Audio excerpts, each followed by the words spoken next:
We're joined today by Susanta Mazumdar, Portfolio Manager of the Tribeca Asia Infrastructure Fund. Susanta, thanks for your time. Thank you.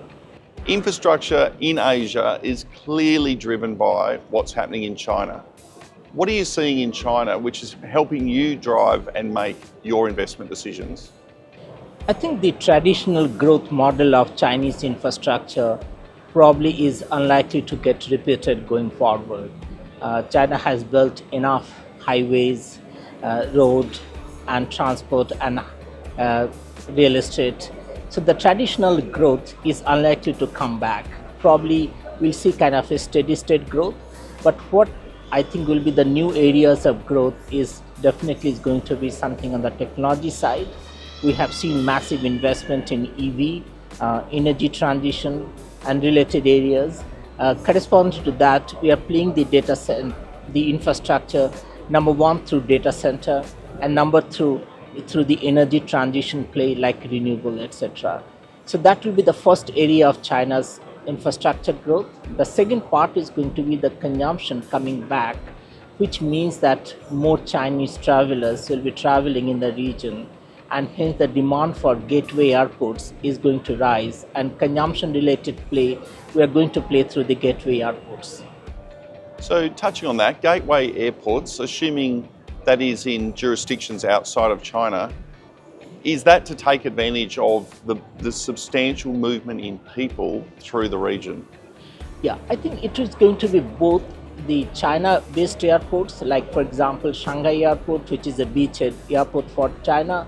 At the same time, in the regions like, for example, Sydney Airport or Auckland Airport or Airport of Thailand, where a lot of Chinese tourists presumably travel.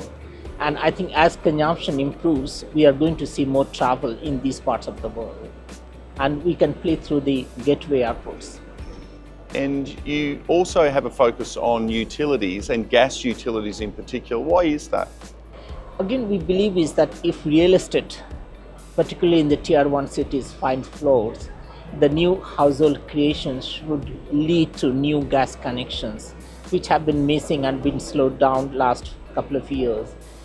In addition to that, the commercial and the industrial segment, which is the bulk of the gas utility demand, should see some incremental growth as the economic growth picks up. So that's going to be the other leg of the growth in the gas utility, which has been a good long-term value creator for Chinese infrastructure. So the message for investors is don't look for the traditional demand levers out of China, but there will be new levers created which will create opportunities for infrastructure, both in China and elsewhere in the Asian region.